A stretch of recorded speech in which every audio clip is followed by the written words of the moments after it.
Nightmares, back to do part 2 of my top 40 creature features. Uh, just to go over the rules real quick, I'm not using vampires or werewolves because I would like to do maybe a top 25 of both of those subjects. I'm also not using animals, like normal animals, like Jaws or Piranha or The Swarm or movies like that.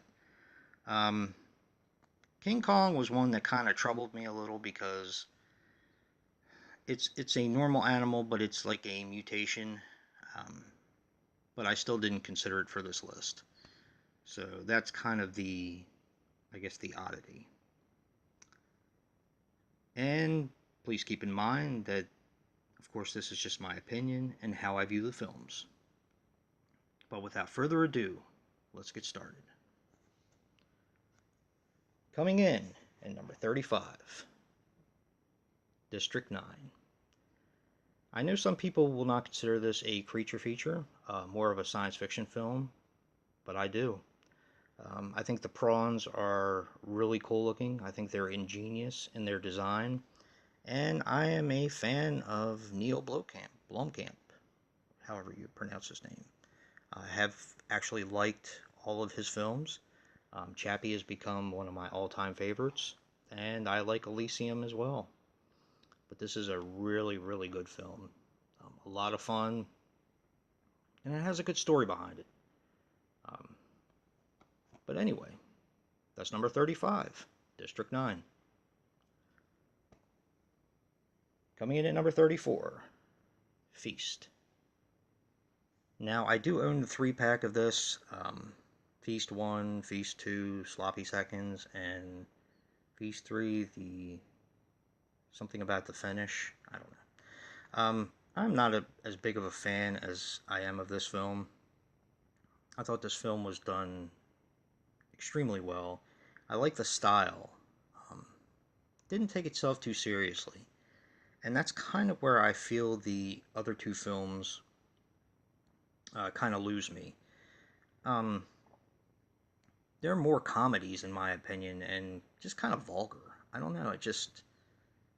Not that it offended me, it just didn't really do anything for me. But I do think this film is really good. I will say this, I did see this originally on cable, loved it, absolutely loved it. Probably would have ranked a lot higher in my list. But when I got it home, when I bought it on DVD and got it home, this was the first one I owned, and then I did end up buying the 3-pack. When I bought this one and brought it home, it kind of didn't have the same effect for me. I don't know whether seeing the second one and third one maybe kind of ruined the first one a little bit. I don't know. I'm not exactly sure. But for now, it does come in at number 34. And that is Feast. I still do like it though. Coming in at 33, Gargoyles. And in doing some research for this video, um, this is actually kind of hard to find. This actually has a really cool experience for me. I was at a yard sale, I think it was 2 years ago, and I was behind a church, and they had boxes and boxes of DVDs on the ground, on the wet um, grass, which I thought was kind of weird. Of course, the boxes kind of absorb most of the moisture, but I found so many out-of-print titles in that yard sale. That is like one of my best experiences, I guess, with yard sales. Don't know why I'm really talking about this, but it just must have walked away with like 40 or 50 titles that day. Titles like Remo Williams, when it was really hard to get. It might still be, I don't know. But, really pleasant experience. Now, this is another film that are men in rubber suits, so if you're not a fan of that, you probably won't like this. I do believe this was a TV movie, and I think it was done incredibly well for a TV film. And it also has a young Scott Glenn, so it's a really good film. It's a lot of fun.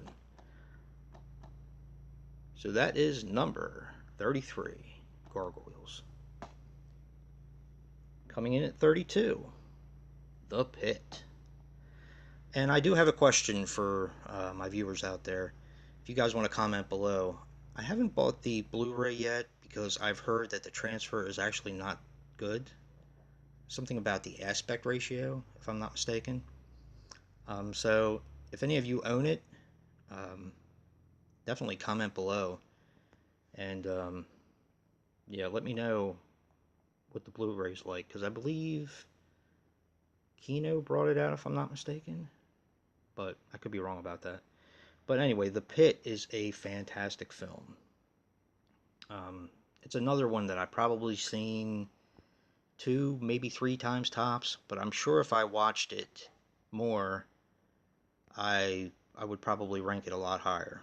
Now this is an odd one for me because I do consider it a creature feature, but you really don't see the creature, if I'm not mistaken.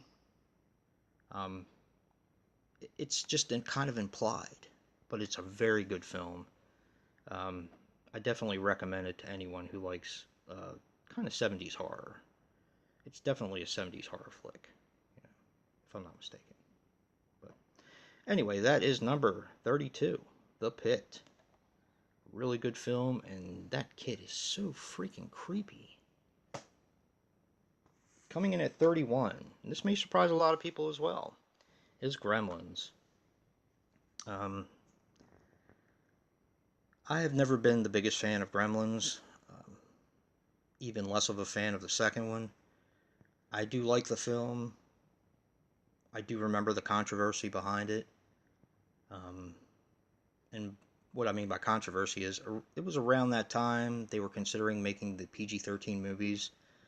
I remember seeing things on the news that this was a little too excessive for a PG-rated movie.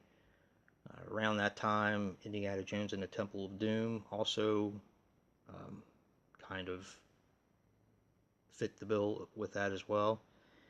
And Conan the Destroyer, and this was around the time when they started thinking about making PG-13 movies, um, which happened shortly after.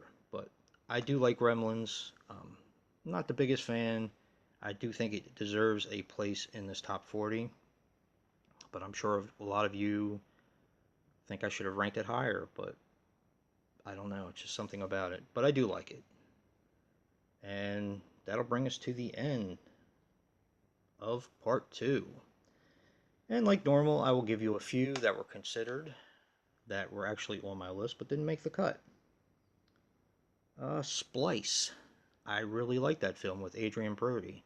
I think it's a little heavy with the CGI, but I do like the film. I like the story. The Pyramid. Some people may not consider that a creature feature, but I do. That's more of a found footage film, and I actually have never heard a good review about that, if I'm not mistaken. But I did like The Pyramid. Um, and the last for this part is Spike. That's one I haven't heard a lot of people talk about. It's more of a, it's more of like a fairy tale, in my opinion. It's kind of like a horrific fairy tale, but it is a creature feature. I would definitely recommend people watch it. I don't know, it definitely has an, I guess it has an audience, but I don't really hear many people talk about it. So, but that is Spike. And that brings us to the end of part 2. If you like what you see in here, hit the like button and subscribe. But until next time, peace.